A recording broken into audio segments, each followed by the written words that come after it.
Do you believe a building can breathe? I'm not talking about natural sound.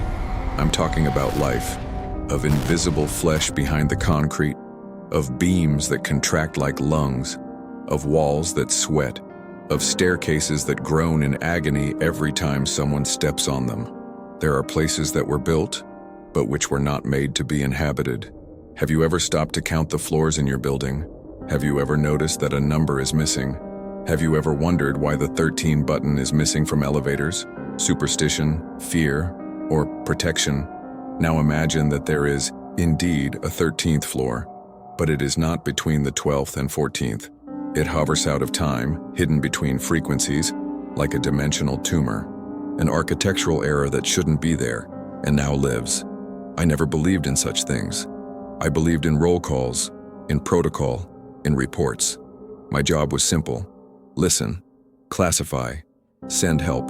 I was the calm voice in the midst of chaos. Until that night, 3:13 in the morning, the digital clock blinked, as if hesitating, and then the phone rang. The entire system should have been down, scheduled maintenance, but there it was, an incoming call, the source identified, and at the same time, without origin, just a hissing sound at first, then something that sounded like gears, grinding meat, and then the voice, weak, childish, terrified. Fire. They won't leave. The 13th floor won't let them leave. That was it. Then, silence. But the connection night continued. Even when we shut down, even after we restart the system, even after physically disconnect the line, the sound continued to come from the headphones, wheezing, heavy breathing, and the same phrase repeated at random intervals. Something was trying to stay, as if the call were just a door, and something wanted to get in. We identified the address, Dresden Administrative Building, deactivated since 1997. The fire that closed it was called a thermal anomaly. In the reports, no short circuit, no evidence of human origin, 9 dead, all found charred. 3 of them were in locked bathrooms. A veteran firefighter, retired, once told me, under the covers, that they saw something on the bodies. The eyes. They weren't burned on the outside. They had exploded inside, as if they had looked directly at the sun from inside the building. Since then, the place has been sealed off. Concrete on the doors, steel cages at the entrances, no entry allowed. But that night, the records showed a door was open. I sent the team, 4 firefighters in separate vehicles, a routine protocol, but I felt something different, a heaviness in the air, as if my ears were full of water, and that even before they enter the building, I followed everything on the radio. The contact was clear until they started climbing. The sound started out soft, distortions, background noises. I thought it was common interference, but then I heard footsteps, not theirs, lighter steps, more rhythmic, more numerous. It was like hearing someone walk backwards or upside down. The first thing they reported was about the elevator.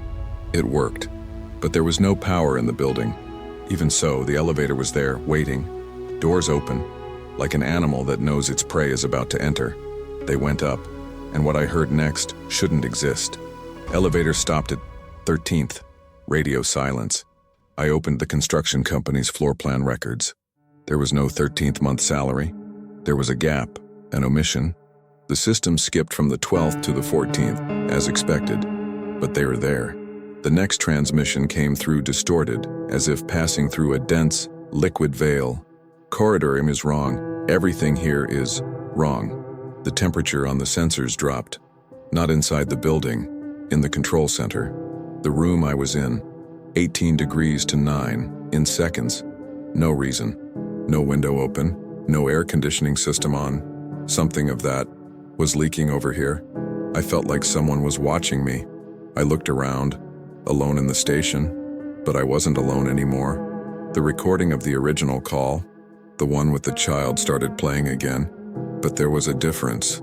Now, the child's voice was mine. The Dresden Administration Building opened in 1971, back when the city was still built on dreams of reinforced concrete and smoked glass corridors. It was a monument to progress, public money, and promises of safety. But concrete ages like flesh, and some buildings seem to be born with a manufacturing defect. This one, from the very beginning, had something wrong. Early reports come from employees who heard groans during the night, as if the building were breathing heavily. Others swore that, in certain hallways, the echo would return their own voices seconds later, but always with a hoarser tone, as if something were mimicking them behind the walls. The kind of thing you sweep under the rug, until the day everything goes up in flames. In 1997 at 2 in the morning, a fire broke out on the 7th floor. There was no short circuit, no identifiable source. The fire seemed to be erupting from within the walls, as if the concrete were spontaneously combusting. 9 people died. 9 bodies were found in different parts of the building. None of them were on an escape route. Some were sitting in chairs, charred, as if they had never even attempted to escape. Official reports called it an anomalous fire, but the behind-the-scenes talk was worse. Rumors swirled that 3 victims had their eyes burned from the inside out. There was no scientific explanation, just silence. The building was sealed off, sealed with concrete and steel, and left to rot. But the fire never went out. Even today, passers-by can still smell smoke in the air, even on rainy nights. Closed windows reflect shadows from the inside, and neighbors say that sometimes, at the exact time of the original fire, the glass on the 8th floor lights up as if the fire were still burning inside. And that night, somehow, the door was open. When the 4-person firefighter team arrived on the scene, I was already following everything on the radio. They advanced through the main entrance, which should have been sealed, but was wide open as if it had been broken into from the inside. The air that escaped the building was thick, stifling, smelling of rusted iron and dried flesh. And as I listened to their footsteps on the concrete, I noticed something that didn't make sense. It wasn't just 4 pairs of boots. There were other rhythms, other cadences, always a little delayed, like echoes that refused to die. Inside, the corridor was remarkably clean. No sign of dust, no trace of abandonment. The fire had scarred the walls, but the traces were fresh, as if it had happened yesterday. The soot still released invisible ash that clung to the uniforms. And then came the elevator. The building hadn't had power for years, but the elevator was working. The doors opened on their own, and the red light on the panel inside blinked. They stepped inside. The metallic sound of the machine echoed through the radio. I listened to the slow ascent, floor by floor, until the noise stopped at a non-existent number, 13. The 13th floor was never listed in any of the construction company's records. There was no physical space for it, and yet the elevator stopped there, obeying an invisible order. The transmission became unstable. A hissing noise took over for a few seconds, but, interrupted, one could still make out heavy breathing, the sound of doors opening, and then silence. Not the usual silence of an empty building. It was a deep, suffocating silence, as if the radio were transmitting not just an absence of sound, but an absence of reality. I felt a chill fill the control room where I was standing. The air seemed to vibrate. My monitor flickered, and for a second I swear I saw the number 13 repeating across the screen. When I focused again, there was only the radio frequency, flickering. The fire never ended, and now it was no longer confined to the Dresden. It was breathing through the waves, through cables, and reaching me. They had entered a place that didn't exist, and I followed them, helpless, through the frequency that creaked like bones being broken. Floor 13 didn't just want to be found. It wanted to be lived in. They had been on the 13th floor for less than 5 minutes when the first anomaly occurred. The location signal was lost.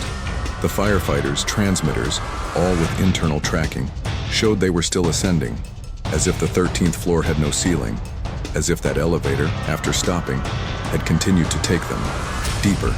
What came over the radio was a whisper of wind, followed by a high-pitched buzzing, as if thousands of insects were vibrating inside the concrete. Then a sound I'll never forget, the sharp click of doors opening simultaneously. And then, nothing, but they were talking. I listened. Their voices came in fragments, like grains of sand passing through a metal sieve. They said the hallway was too long, that they had passed 5 identical doors, all with the same burn mark on the handle, They also reported that the air didn't change. There was no wind. There was no dust. There was no smell. It was like walking inside a frozen lung. And then, the distortions began. One of them claimed the doors didn't lead to different rooms. Every time he entered one, he emerged down the same hallway he came from. They tried leaving markings, tape, chalk, even burns on the walls. Everything disappeared, as if the place erased itself, rewriting its geometry. And even stranger, the thermal cameras began to capture moving shapes, but without heat, figures that passed through the doors and seemed to walk parallel to the team. They weren't visible to the naked eye, but they were there, in every recording, bodies without heat, moving with an almost human cadence. At some point, everyone started reporting voices, not screams, not calls for help, but familiar voices. Each of them heard someone different. One said he heard his mother calling out by name, even though she'd been dead for years. Another heard his infant son crying. The voice was perfect, tone, rhythm, intonation, only it wasn't coming from outside. It came from inside the helmet. The cameras began to malfunction. The images transmitted to the central station were tinted red, as if the lens were being tinted from within. And then, one of the cameras fell. No noise, no screaming, just the sound of the equipment hitting the ground. That man never answered again. The remaining 3 began to run, but each step took them back to the same place. It was like running inside a mirror image, where the architecture rearranged itself invisibly, and the voices continued, ever closer. One of the cameras captured something for a second. A tall, hunched figure covered in dark, clammy skin, emerging from a room illuminated by a bright red light. It had no face, just a smooth surface, like flesh stretched over broken bones. She moved without sound, but everyone heard the same whisper. One more. In a panic, one of them began shouting into the radio, but the voice that answered was his own. The same intonation, the same phrase, but something was wrong. A metallic echo, a wet sound between the words, "Leave them here. They're mine now." I heard this over and over again, and the more I repeated it, the louder it got, until the center's speakers blew out with a dull crack. And then, there was silence, but a silence that breathed. And when we managed to restore part of the feed, we saw one of the firefighters kneeling, motionless in the middle of the hallway. The camera was shaking, but we could see his mouth moving.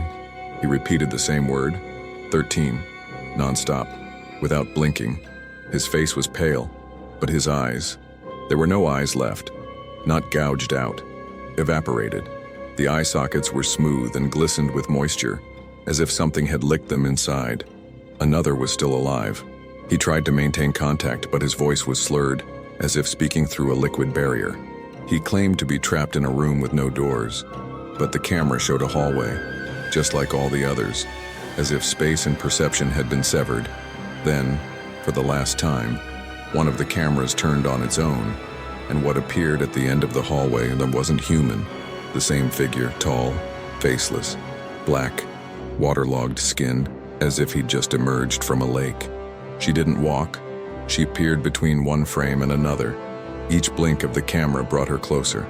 And after that, only black. The transmission has dropped. And I, who had only listened and watched everything, realized something terrible. The voice that repeated 13 was now coming from inside my own cabin. From the moment the transmission dropped, I should have shut everything down, cut the cables, end the call, file it as a system error, but the silence was a prison. The more I tried to distance myself, the more I realized the frequency was still open, as if the radio were breathing on its own. The first sound that returned wasn't footsteps, nor human voices. It was the cracking of joints, bones moving in the wrong direction, followed by a wet sound, like flesh twisting, and then a brief image, a still active camera, lying on the floor, transmitting sideways.